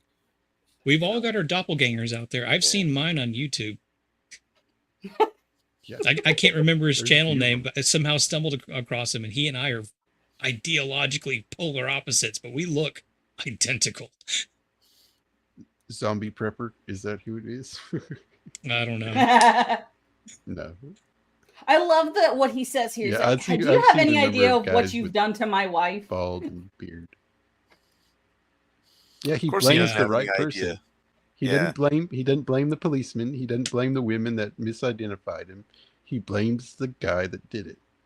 And Because he's if not you- worried about himself. He's worried about his wife. If you think about it logically, right, as him, and looking at the evidence that was presented, all of those kinds of things, I don't like it. What happened is a logical conclusion based on the evidence that they had. I mean, he had to go through hell to get there, and he's lucky that guy got caught. Yeah. But This nurse creeps me out. It's like, we haven't been electrocuting your wife. oh yeah, I was expecting her to come back and she'd be like lobotomized already or something. Yeah.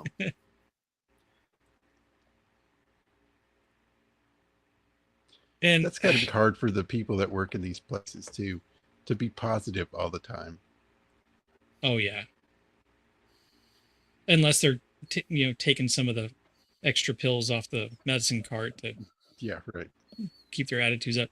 And I don't want to. I hope this comes off right. Typically, this I think actually is a fairly good depiction of how, like I said, typically most male and female brains would handle this resolving the situation. Is a lot of us guys like, oh, it's done, let's move on. We just put our emotions down in the ulcer that we will eventually develop in our stomach, and we'll deal with that later on. We're at the bar killing our livers. But a lot of ladies, it's a slower process to get to that point. But y'all often come out of that at a healthier mental state than us. We just pretend like we're healthy. Yeah, right. Therapy. Right. Therapy Yeah. is great. So this makes sense to me. He shows up. He's like, "All right, I got my life back. We're good. Come home." And she's just like, "No, I'm not ready yet." Well, And- it's because Well, like that's most good for women, we you. just can't turn it off. Like once Right. like that happens, it's just kind of like stuck there for a while. Mhm. Yeah. And again, I have to keep reminding myself that this is based on reality, and that's probably why this is such a believable situation to me.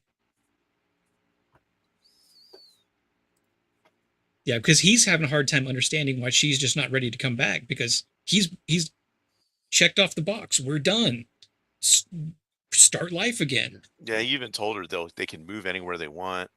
You know what I mean? Like, I'll move anywhere you want to go. We can start over. We don't have to go back to the old neighborhood or anything. Yeah. Yeah, that look of confusion on his face is like he just can't comprehend that she needs a little bit more time.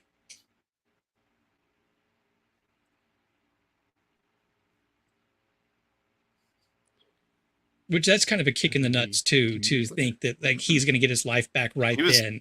She was in But that it place for took 2 years. Yeah. Yeah. Completely cured. Oh, it's a sanitarium. So happily in Florida with Manny Yeah. and the two boys.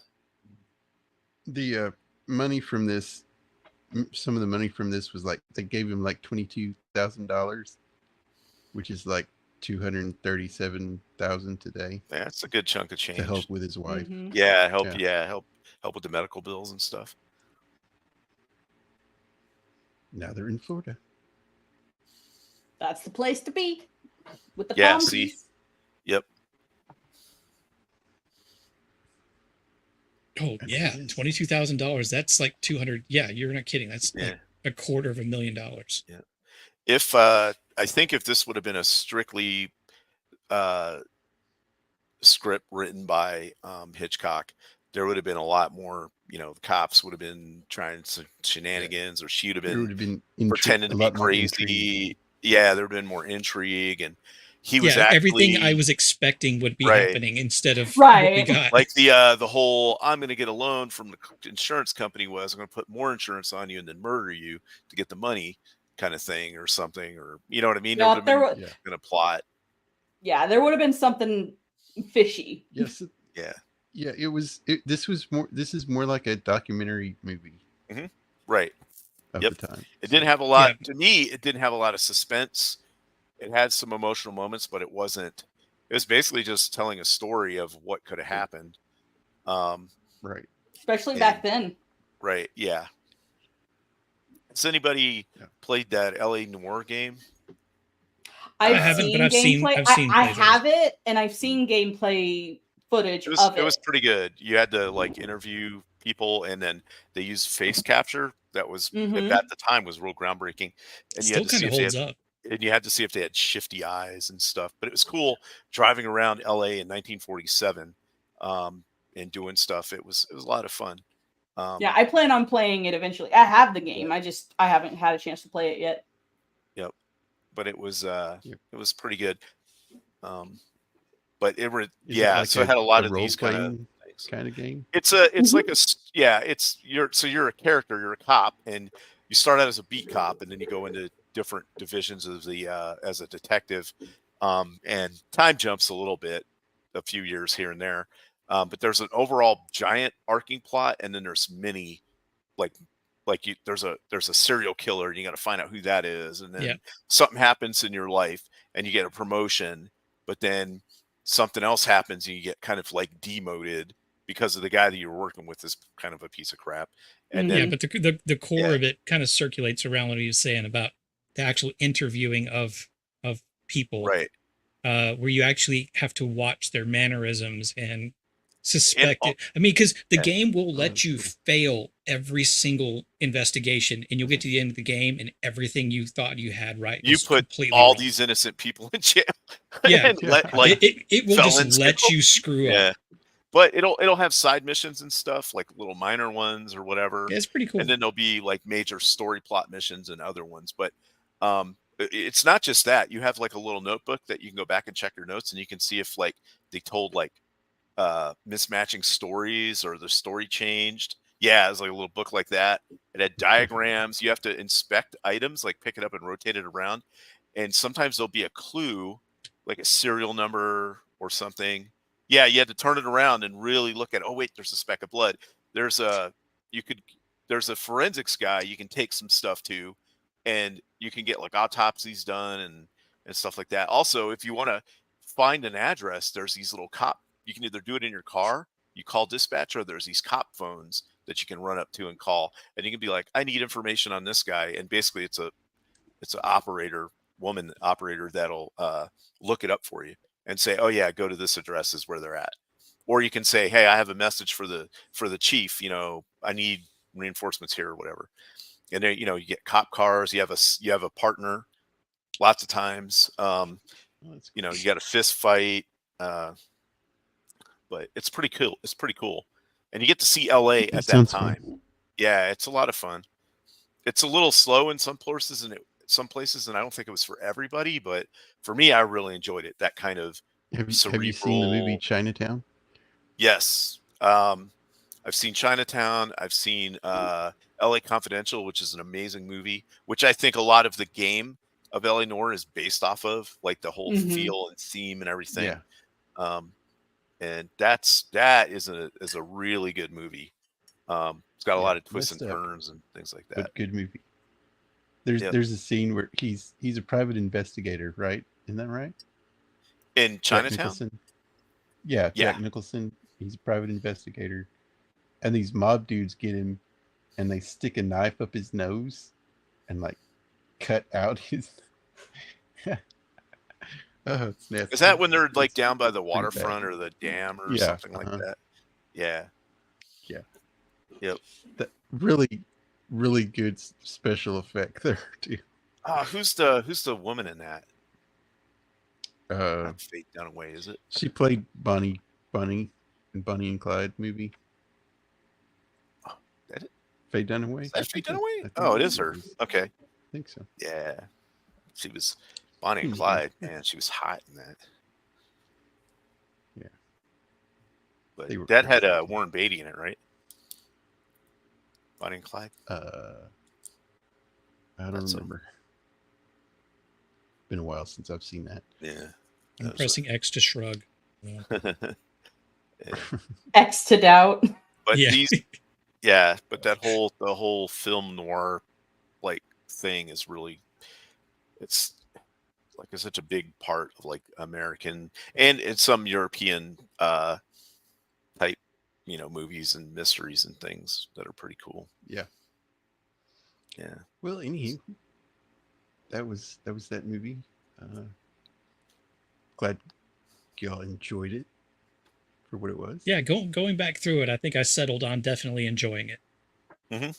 Because going into it, watching it, I was expecting more typical, like, everybody's out to get you, you can't trust anybody thing. But going back through it, yes, I've cemented more on, it may not be typically what you would expect from Hitchcock, but it's still really enjoyable, really good.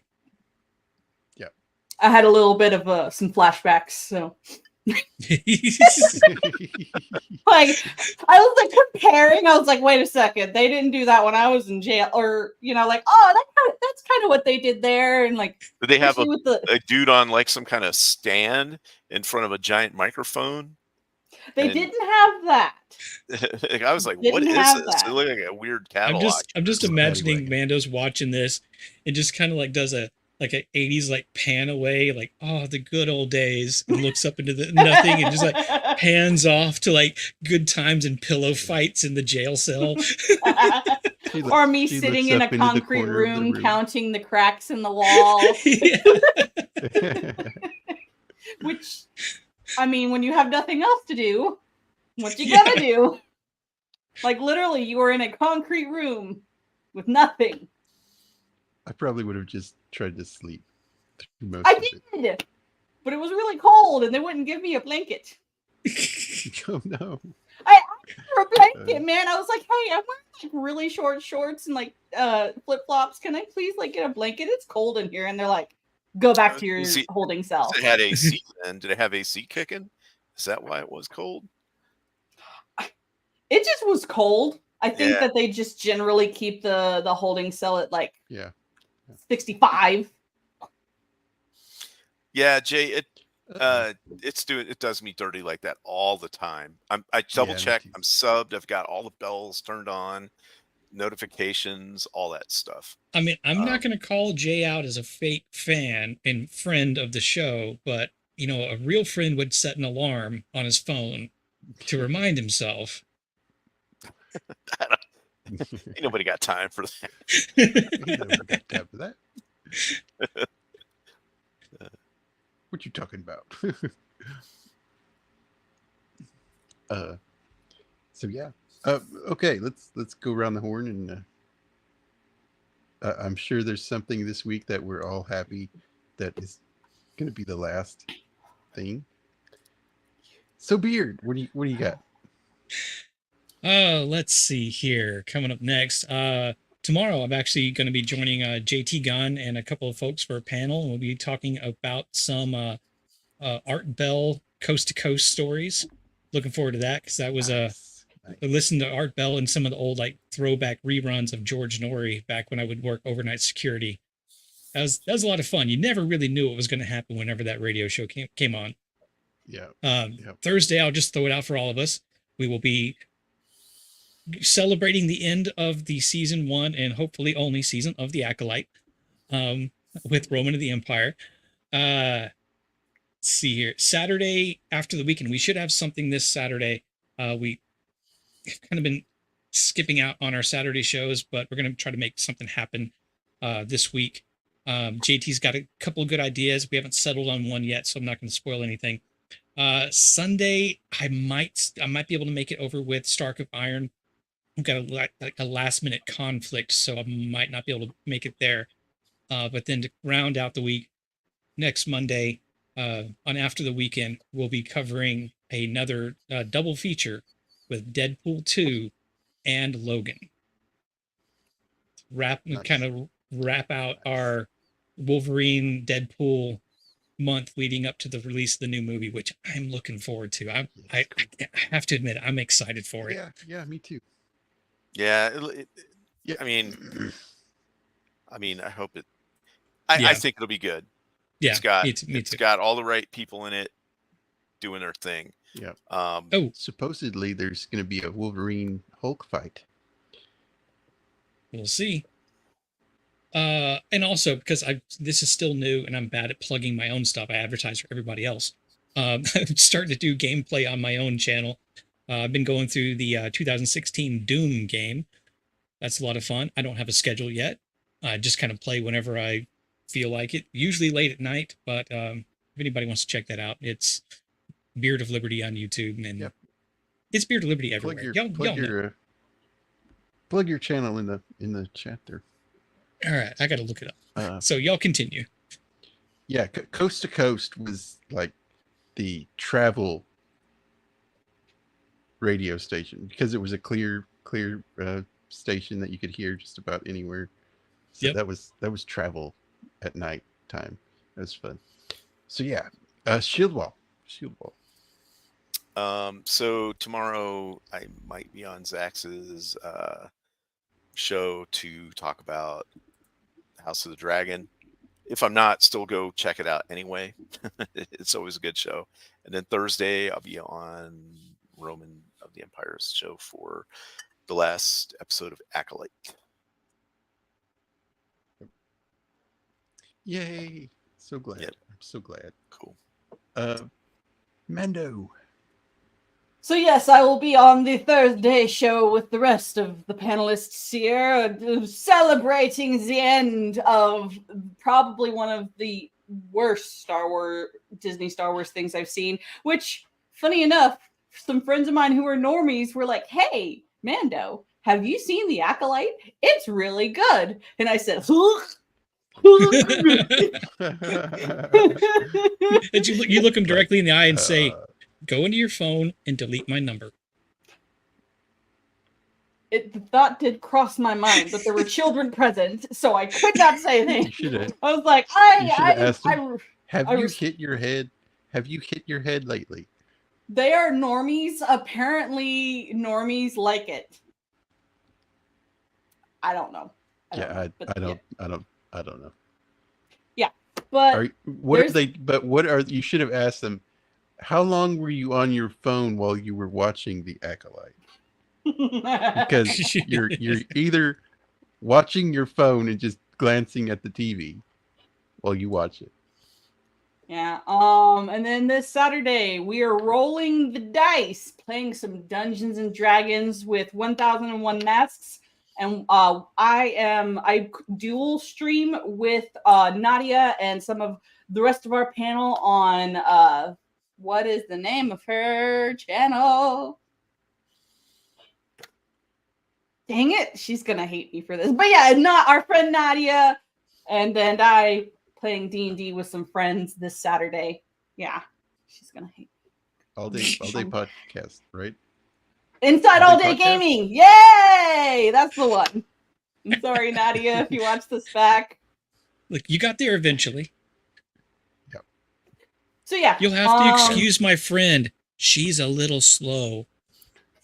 Just a little slow sometimes. It's what happens when you're tiny. Sometimes it takes a while for the thoughts to come down from above. And yeah, for any of you wondering, I have a green screen now, so I've been testing that out.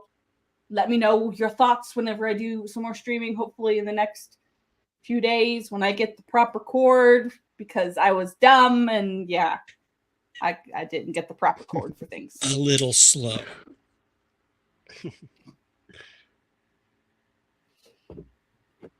Yeah, I'm a little slow because of the helmet. So yeah, next helmet? Week.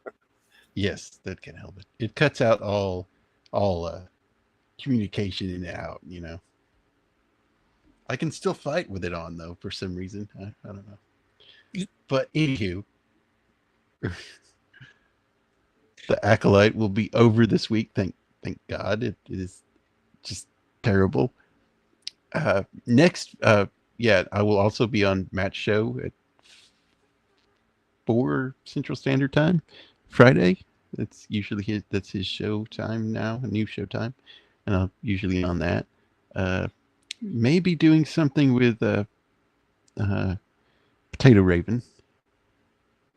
Have to check on that. And next week I will be doing Aliens. We'll have a full panel for that one. It'll be fun. Yeah, that's great. About it for me. So yeah, thanks to the people in the chat hanging out with us, and thanks to the panel for watching this great movie, very fun movie. And it's good. We will see y'all next week. Have a good week, everybody, and we'll see y'all next week. And if you're in parts of the country that are almost 100 degrees, stay cool. Bye now. Bye for now. Toodles!